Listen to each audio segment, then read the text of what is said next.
Hello everyone, welcome back to my YouTube channel. जैसा कि आप जानते हो कि आज हम बात करने वाले हैं बीए सेकेंड ईयर और सेमेस्टर थर्ड, जिसमें हम बात करेंगे फिजिकल ज्योग्राफी सेकंड के टॉपिक के बारे में। अपना टॉपिक चल रहा था वायुमंडल। वायुमंडल की संरचना के बारे में हम पढ़ रहे थे कि वायुमंडल होता क्या है, इसका निर्माण कैसे होता है। इसके बारे में हमारा जो बेसिक कंसेप्ट था वो क्लियर हो चुका है। इसके आगे हम पढ़ रहे थे कि जो अपना वायुमंडल है इसका निर्माण कैसे होता है, और साथ ही साथ ये जो अपना टॉपिक चल रहा था इसमें कि क्लाइमेटोलॉजी है, इसकी उत्पत्ति कैसे हुई।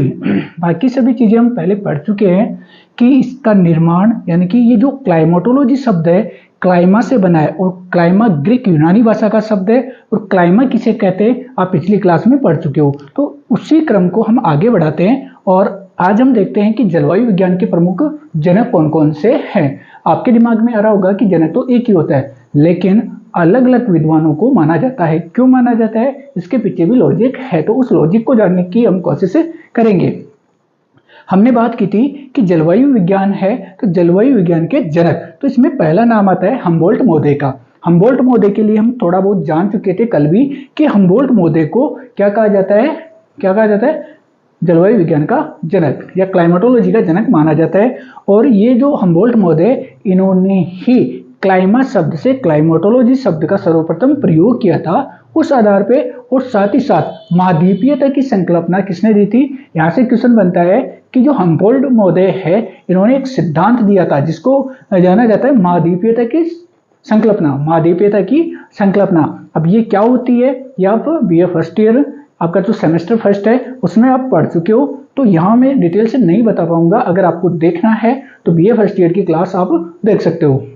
तो इन्होंने महाद्वीपीयता की संकल्पना प्रस्तुत की। साथ ही साथ एक और पॉइंट आता है, समताप रेखाओं का विश्व मानचित्र पर चित्रण किया था इन्होंने। समताप रेखाएं क्या होती है, दो समान तापमान वाले स्थानों को मिलाने वाली रेखा, एक काल्पनिक रेखा होती है। अब इसमें आपको समझना है, मान लीजिए एक क्षेत्र ऐसा है, भारत का उदाहरण लेते हैं, हम भारत के संदर्भ में पढ़ रहे हैं तो थोड़ा सा इसको देखते हैं। भारत का ये मानचित्र आप देख सकते हो। अब इसमें हम समताप रेखाओं को प्रदर्शित करेंगे कि समताप रेखाएं भारत के कौन कौन से क्षेत्र में। अब ये जो हम्बोल्ट महोदय है ये क्या करते हैं, समताप रेखाओं को विश्व मानचित्र पर प्रदर्शित करते हैं। तो हम यहाँ पे भारत के संदर्भ में लेकर देखते हैं एक बार। समताप रेखाएं जैसे मान लीजिए एक क्षेत्र है जिसमें टेम्परेचर समान तापमान है, यानी कि 15 डिग्री सेंटीग्रेड है, फिर 20 स्थान है उसका टेम्परेचर 20 डिग्री सेंटीग्रेड है, और फिर एक कोई इधर अपने साउथ में, ये नॉर्थ में या फिर ऐसे मान लो वेस्ट में है, और ये ईस्ट में है। यहाँ पे भी 15 डिग्री सेंटीग्रेड वाला एक स्थान है जिसको ए और बी के नाम से जाना जाता है, और ये भी मान लो 20 डिग्री सेंटीग्रेड है। तो एक स्थान यानी कि आप इधर ले सकते हो कि ये वाला क्षेत्र है, यहाँ पे 15 डिग्री है और यहाँ पे 15 डिग्री है, और यहाँ पे हम बात करें तो 20 डिग्री है और यहाँ पे 20 डिग्री है। तो इन दो समान तापमान वाले स्थानों को मिलाकर खींची गई एक काल्पनिक रेखा, जैसे हम इसको खींच देते हैं, इन दोनों को हमने मिला दिया। ठीक इसी प्रकार ये 20 डिग्री सेंटीग्रेड वाली रेखा हो गई। तो यानी कि दो समान तापमान वाले स्थानों को मिलाने वाली रेखा को समताप रेखा कहा जाता है। और ये जो हम्बोल्ट महोदय है इन्होंने सर्वप्रथम समताप रेखाओं को विश्व के मानचित्र पर प्रदर्शित करने का कार्य किया था। तो दो बिंदु आपके हो गए, एक तो क्लाइमेटोलॉजी के जनक, इसके अलावा समताप रेखाओं पर और महाद्वीपीयता की संकल्पना इन्होंने प्रस्तुत की। नेक्स्ट बिंदु आता है वायुदाब में अंतर। ये समझने की बात है, वायुदाब में अंतर क्या होता है। पहले हम एक उदाहरण लेते हैं, आप चलते हो, पीछे से हवा आ रही है तो आपको क्या कर रही है, धक्का लगा रही है। तो ये धक्का लगा रही है यानी कि वायु का दाब है। तो वायु का दाब इन्होंने सर्वप्रथम वैज्ञानिक विधि से प्रस्तुत किया था कि अलग अलग क्षेत्रों में या अलग अलग ऊंचाई पर अलग अलग वायुदाब पाया जाता है, और वायुदाब को मिलीबार में मापा जाता है। जब वायुदाब का टॉपिक आएगा, हम महासागरीय धाराएं पढ़ेंगे तो उस समय ये काम आएगा, तो उस समय हम इसको डिटेल से देखेंगे। इसके अलावा हम बात करें तो ये पहले विद्वान हो गए जो जनक माने जाते हैं, किसके, क्लाइमेटोलॉजी के जनक माने जाते हैं। इसके अलावा सेकंड विद्वान आते हैं हिपोक्रेटस।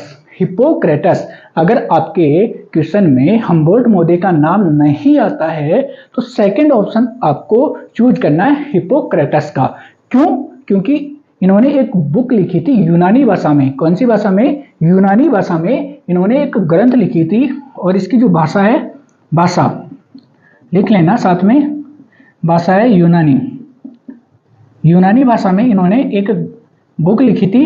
इंपॉर्टेंट है, एग्जाम में आपके आ सकती है, तो आप इसको स्टार कर सकते हो, स्टार लगा के मेंशन कर सकते हो। और ये बुक है on air water and places, on air water and places, यानी कि इसमें हवा, वाटर पानी, और ऐसे क्षेत्र यानी कि मानवीय उत्पत्ति के लिए, यानी कि ऐसा क्षेत्र जहाँ पे हवा जल पाया जाता है, तो उसे हम क्या कहते हैं?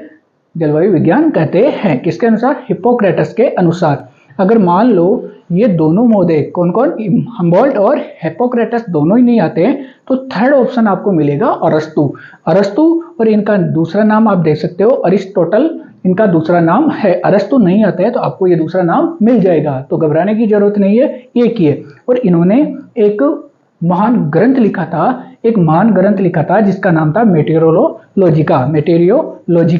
याद रखना, ये भी बहुत इंपॉर्टेंट बुक है, तो इसको भी आप मेंशन कर लेना।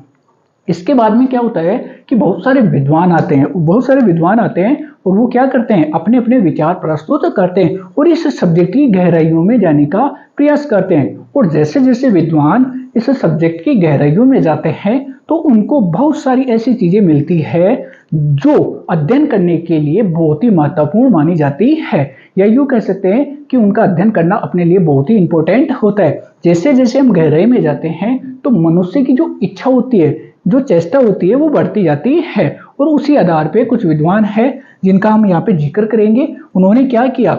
इस सब्जेक्ट को और गहराई से पढ़ने का प्रयास किया। तो हम बात करते हैं आधुनिक जलवायु विज्ञान के जनक, ठीक है, यानी कि ये तो है प्राचीन जो जलवायु विज्ञान है उनके जनक। अब क्वेश्चन आ जाए आधुनिक जलवायु विज्ञान के जनक कौन है, तो आपको सीधा सीधा आंसर देना है डॉक्टर रिड ब्रेसन। नाम याद रखना, डॉक्टर रिड ब्रेसन इनका नाम है, जो क्या है? आधुनिक वैज्ञानिक जलवायु विज्ञान के जनक माने जाते हैं। आधुनिक यानी कि वर्तमान, और वैज्ञानिक यानी कि वैज्ञानिक विधियों से इन्होंने अध्ययन किया है किसका? जलवायु विज्ञान का। तो इस आधार पर किनको डॉक्टर रिड ब्रेसन को आधुनिक वैज्ञानिक जलवायु विज्ञान के जनक माने जाते हैं। नेक्स्ट आता है आधुनिक कृषि जलवायु विज्ञान के जनक। आधुनिक कृषि जलवायु विज्ञान के जनक यानी कि कृषि से रिलेटेड इन्होंने अध्ययन किया, और इनके जनक भी कौन माने जाते हैं? डॉक्टर रिड ब्रेसन माने जाते हैं। तो आधुनिक और आधुनिक कृषि जलवायु, दोनों आधुनिक जलवायु विज्ञान और आधुनिक कृषि जलवायु विज्ञान के जनक डॉक्टर रिड ब्रेसन को माना जाता है। नेक्स्ट आता है भारतीय मानसून का जनक। इंपॉर्टेंट है, ये भी ऑब्जेक्टिव क्वेश्चन आ सकता है आपके। भारतीय मानसून का जनक, तो इनका नाम है एम.ए. रामदास। याद रखना, एम.ए. रामदास। तो ये रामदास वगैरह ये तो आपको याद रह जाएंगे क्योंकि इंडियन नाम है। इसके अलावा बात करें मानसून मैन, क्वेश्चन कंपटीशन में आ जाएगा आपके, ये मानसून मैन किसे कहा जाता है? तो एक विद्वान है जिनका नाम है दिवाकर सिक्का, और ये भी भारतीय है। मानसून मैन दिवाकर सिक्का। नेक्स्ट आता है आधुनिक सूक्ष्म जलवायु विज्ञान के जनक। आधुनिक सूक्ष्म विज्ञान के जनक यह है ग्रेगर।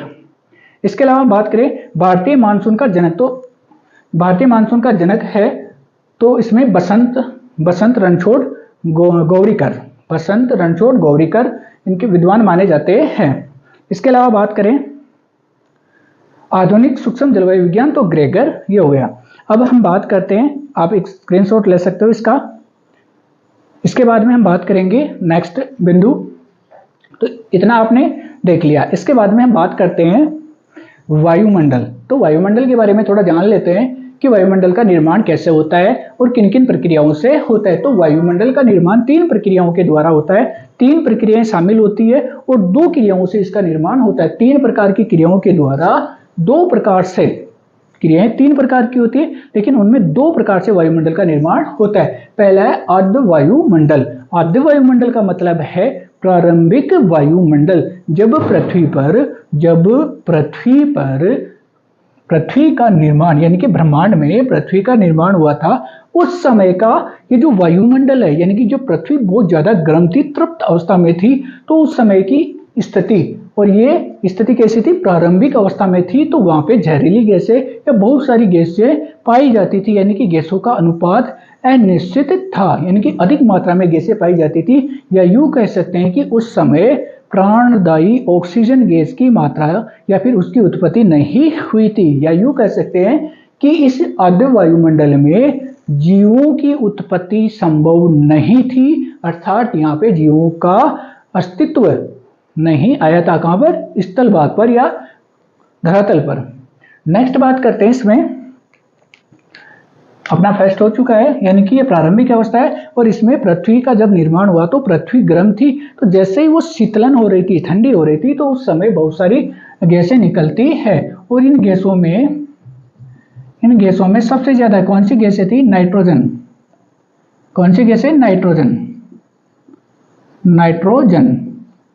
इसके अलावा कार्बन डाइऑक्साइड आदि बहुत सारी जहरीली गैसें थी जो प्रारंभिक अवस्था में निर्मित हुई थी। सेकंड आता है अपने नवीन विकसित वायुमंडल। नवीन विकसित वायुमंडल यानी कि ये वर्तमान स्वरूप है, यानी कि वर्तमान की जो स्थिति है, यानी कि वर्तमान समय में हम जो वायुमंडल देखते हैं वो इसमें नवीन विकसित वायुमंडल में आता है। अर्थात यूं कह सकते हैं कि पृथ्वी पर ऑक्सीजन की मात्रा पर्याप्त हो गई थी, और जैसे ही ऑक्सीजन की पर्याप्त मात्रा आती है और पृथ्वी पर जीवन प्रारंभ हो जाता है। अब जीवन प्रारंभ हो जाता है तो इसमें अपने दिमाग में आता है कि अचानक से ऐसे कैसे परिवर्तन हुआ, तो उसको हम पढ़ते हैं, कैसे पृथ्वी ठंडी होती है, थोड़ा सा इसको जानने का प्रयास करते हैं। तो हम यहाँ पे नोट डाल के मेंशन करते हैं, उपयुक्त वायुमंडल 3 कर्मिक प्रक्रियाओं का परिणाम है। 3 प्रक्रियाएं संपन्न होती है, वो 3 प्रक्रियाएं कौन सी है जिससे वायुमंडल का निर्माण होता है, समझना इस चीज को। पहला इसमें डीगैसिंग प्रक्रिया। डीगैसिंग प्रक्रिया का मतलब होता है, डीगैसिंग प्रक्रिया का मतलब होता है कि जब पृथ्वी प्रारंभिक अवस्था में थी, जब प्रारंभिक अवस्था में ठंडी हो रही थी, तो उस समय बहुत सारी गैसें निकलती है, और गैसें कैसे निकलती है वो मैं थोड़ा सा मेंशन करके आपको दिखा देता हूं। कि आपने स्क्रीनशॉट ले लिया तो मैं यहाँ से हटा रहा हूं, तो यहाँ समझने की कोशिश करना आप कि इसका निर्माण कैसे होता है, समझने की कोशिश करना अच्छे से, ताकि मुझे कॉलेज में और ना पढ़ाना पड़े। यहीं पे क्लियर कर लेना ये टॉपिक। देखिए पृथ्वी है, पृथ्वी यानी कि पृथ्वी जब कैसी थी, गर्म थी, गर्म थी। फिर जैसे ये पृथ्वी धीरे धीरे क्या होने लगती है, शीतलन। शीतलन की क्रिया, शीतलन की क्रिया जब इसमें प्रारंभ होती है, जैसे ही शीतलन की क्रिया प्रारंभ होती है तो यहाँ से ऊष्मा क्या होने लग जाती है, बाहर निकलने लग जाती है। ऊष्मा जैसे ही बाहर निकलती है तो ये ठंडी होने लग जाती है, और इसकी जो ऊपरी परत है वो धीरे धीरे ठंडी होने लग जाती है, वो टाइट होने लग जाती है, और इसका आंतरिक भाग अभी भी गर्म है। और इसमें साथ साथ क्या होता है, ज्वालामुखी क्रियाएं संपन्न होती है। जैसे इसमें से ज्वालामुखी क्रियाएं निकलती है या संपन्न होती है, तो यहाँ से ज्वालामुखी के साथ बहुत सारी गैसें, ज्वालामुखी में बहुत सारी गैसें, इसके अलावा धूल कण, राख के कण, और साथ साथ जल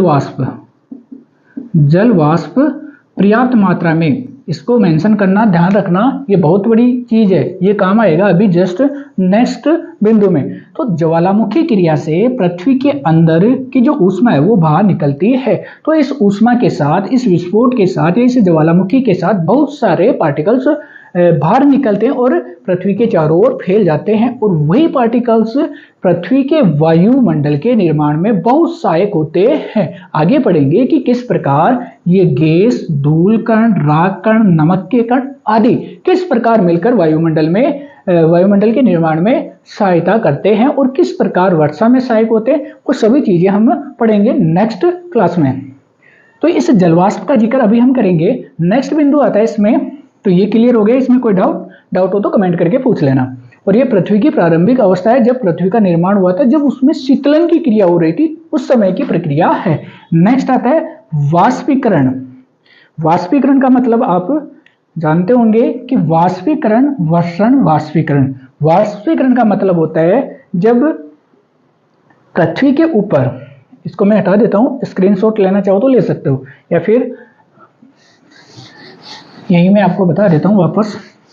नेक्स्ट है, यानी कि जब पृथ्वी पर उष्णता ज्यादा थी, जब उष्णता ज्यादा थी और फिर क्या होता है धीरे धीरे, यानी कि हमने पढ़ा कि ये जो जलवाष्प है, जलवाष्प पृथ्वी से निकलता है, पृथ्वी से ज्वालामुखी क्रिया से निकलता है। तो ये जलवाष्प है, ये किस में परिवर्तित हो जाता है? बादलों में परिवर्तित हो जाता है। और बादल जैसे ही संघनन की क्रिया, और संघनन की क्रिया में सहायक कौन होते हैं? धूल कण। संघनन की क्रिया में कौन सहायक होते हैं? धूल कण और गैस, नमक के कण और राख के कण संघनन की प्रक्रिया को संपन्न कराने में सहायक होते हैं। जैसे ही क्या होता है, ये बादल बनते हैं और संघनन होता है, और संघनन से क्या होने लग जाती है? वर्षा होने लग जाती है। और जैसे ही वर्षा होती है, वर्षा शुरू हो जाती है, फिर इसमें क्या होता है?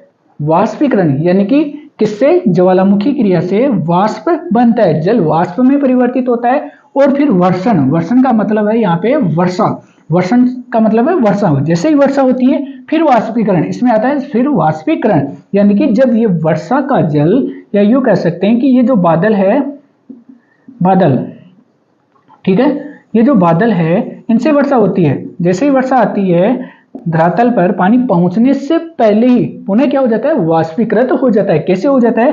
क्योंकि पृथ्वी क्या है? गर्म है, और गर्म है तो इसका टेम्परेचर इसके आसपास ज्यादा फैला हुआ रहता है, तो धरातल तक पहुंचने से पहले ही पुनः जल क्या हो जाता है? वापस रिफ्लेक्ट हो जाता है, या यूं कह सकते हैं कि पुनः वाष्पीकृत होकर वापस वायुमंडल में चला जाता है। और ये क्रिया सतत रूप से हजारों वर्षों तक चलती रहती है, और ये प्रक्रिया कितने वर्षों तक? हजारों वर्षों तक संपन्न होती रहती है। फिर आता है इसमें, यानी कि जैसे फिर पृथ्वी ऊपर से ठंडी होने लगती है, तो पृथ्वी के अंदर जो गड्ढे होते हैं, गड्ढे का मतलब यानी कि ये जो अपना स्थल भाग है, और हमने पढ़ा है कि पृथ्वी कैसी है? स्थल गोल नहीं है, गोल नहीं है, लब्ध्वाक्ष आकृति में पाई जाती है, जोड़ आकृति में पाई जाती है। तो पृथ्वी की आगे की जो स्थिति है, यानी कि ये तो आपकी स्थिति हो गई पहली, और दूसरी यानी कि डीगैसिंग प्रक्रिया और वाष्पीकरण, वर्षण की प्रक्रिया संपन्न हो जाती है। उसके बाद में हम इसको समझने की कोशिश करते हैं। दूसरा चित्र मैं इसमें मेंशन करता हूं, समझने की कोशिश करना, यानी कि पृथ्वी तो गोल है, जोड़ आकृति में है, लेकिन इसमें समझने की कोशिश करना, यानी कि ये स्थल भाग है, लेकिन स्थल भाग में एक खाली जगह आ जाती है यहाँ पे, यानी कि जब पृथ्वी ठंडी हो जाती है तो ये वर्षा का जल यहाँ पे इकट्ठा होने लग जाता है। जैसे ही जल इकट्ठा हो जाता है तो किसका निर्माण होता है? सागरों का निर्माण होता है, सागर ऑब्लिक महासागर, सागर ऑब्लिक महासागरों का निर्माण होता है। अब आपके दिमाग में आ रहा होगा कि सागर और महासागरों से वायुमंडल का निर्माण कैसे हुआ, तो मैं आपको बता दूं कि सबसे ज्यादा योगदान ही इसी का है। किसका? सागर और महासागरों का है। तो ये बात आपकी समझ में आ गई होगी। समझ में आ गई तो हम आगे बढ़ते हैं नेक्स्ट पॉइंट पर। कौन से पे? संश्लेषण सिद्धांत। संश्लेषण सिद्धांत पे चलते हैं। तो इसमें आपको और समझना है, थोड़ा सा डायग्राम से बेटर रहेगा आपके लिए।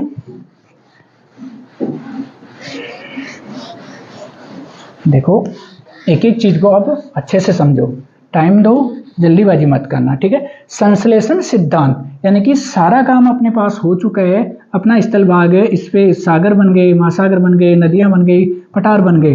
तो ये जो सागर महासागरीय क्षेत्र है, तो यहाँ पे क्या होता है, कई प्रकार के जलीय जीव उत्पन्न होने लग जाते हैं। तो ये संश्लेषण सिद्धांत में महासागरों में दो प्रकार की वनस्पति पाई जाती है, यानी कि दो प्रकार की यहाँ पे काई, या यूं कह सकते हैं कि शैवाल, कवक उत्पन्न होने लग जाते हैं। जिसमें पहले रस जो अपना भोजन बनाते हैं, कौन?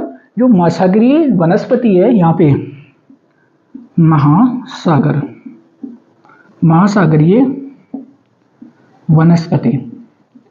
जो महासागरीय वनस्पति है ये कितने प्रकार की है? दो प्रकार की है। जो क्या करती है? एक तो रासायनिक संश्लेषण करती है और एक प्रकाश संश्लेषण के द्वारा अपना भोजन बनाती है। दो प्रकार की क्या वनस्पति, वनस्पति दो प्रकार की है। तो दो प्रकार की जो वनस्पति है ये क्या करती है, एक तो रासायनिक संश्लेषण करती है रासायनिक क्रियाओं के द्वारा। पहली वाली है वो तो करती है रासायनिक संश्लेषण। रासायनिक क्रियाओं के द्वारा क्या करती है, संश्लेषण करती है, या फिर यूं कह सकते हैं कि अपना भोजन बनाती है। नेक्स्ट है सेकंड, इसमें आते हैं कुछ जीव ऐसे हैं या वनस्पति ऐसी है जो किसके द्वारा, सूर्य के प्रकाश के द्वारा अपना भोजन क्या करती है, बनाती है। तो दूसरे प्रकार की जो वनस्पति है जिससे प्रकाश संश्लेषण की प्रक्रिया के द्वारा भोजन प्राप्त होता है, प्रकाश संश्लेषण। प्रकाश संश्लेषण की क्रिया के द्वारा सर्वाधिक मात्रा में क्या करती है, अपने भोजन का निर्माण करती है। तो ये अपने भोजन का निर्माण करती है और ये क्या करती है, साथ ही साथ अत्यधिक मात्रा में ऑक्सीजन का निर्माण करती है। अत्यधिक मात्रा में जो वनस्पति है, यहाँ पे आप देख सकते हो, ये जो वनस्पति है किसका निर्माण करती है, प्राणदायी ऑक्सीजन का निर्माण करती है। और वायुमंडल में सबसे ज्यादा ऑक्सीजन का निर्माण समुद्री वनस्पति के द्वारा होता है। और यह वनस्पति पर्याप्त मात्रा में, भरपूर मात्रा में किसका निर्माण कर देती है, ऑक्सीजन का निर्माण कर देती है। और यह ऑक्सीजन वायुमंडल में फैल जाती है और वर्तमान वायुमंडल का निर्माण हो जाता है। और वर्तमान वायुमंडल जीवों के विकास, वृद्धि, उत्पत्ति आदि के लिए पर्याप्त है, लेकिन धीरे धीरे इसमें परिवर्तन हो रहा है। अब अगली क्लास में हम देखेंगे कि जो वायुमंडल है, ये वायुमंडल का संगठन, कि यानी कि वायुमंडल में कौन कौन से तत्व पाए जाते हैं। यानी कि वायुमंडल की संपूर्ण प्रक्रिया हमने पढ़ ली है कि वायुमंडल ऐसे ऐसे विकसित हुआ। अब हम पढ़ेंगे कि ये जो वायुमंडल बन चुका है, जो पृथ्वी के चारों ओर आवरण है और किसके द्वारा, गुरुत्वाकर्षण बल के द्वारा टिका हुआ है पृथ्वी के चारों ओर। अब इसमें इस वायुमंडलीय क्षेत्र में, यानी कि स्थल से लेके तो मैक्सिमम 30,000 किलोमीटर, या यूँ कह सकते हैं कि लगभग 10,000 किलोमीटर का जो क्षेत्र है उसमें अधिकांश वायुमंडल पाया जाता है, लेकिन इसका मैक्सिमम विस्तार 30,000 किलोमीटर तक पाया जाता है। तो इसमें कौन कौन से तत्व पाए जाते हैं और कितनी कितनी मात्रा में पाए जाते हैं, उसका विस्तृत अध्ययन हम अगली क्लास में करेंगे। उम्मीद करता हूं आपको हमारे द्वारा ली गई क्लास अच्छी लगी होगी। अगर आपको हमारी क्लास अच्छी लगी तो आप चैनल को सब्सक्राइब कर लीजिए और ज़्यादा से ज़्यादा अपने दोस्तों के साथ शेयर कीजिए और कमेंट करके बताइए कि आप और कौन सी सब्जेक्ट की क्लास देखना पसंद करते हो, ताकि हम उसके बारे में भी आपके लिए क्लास अवेलेबल करवा सकें। आप स्क्रीनशॉट ले सकते हो। तब तक के लिए धन्यवाद।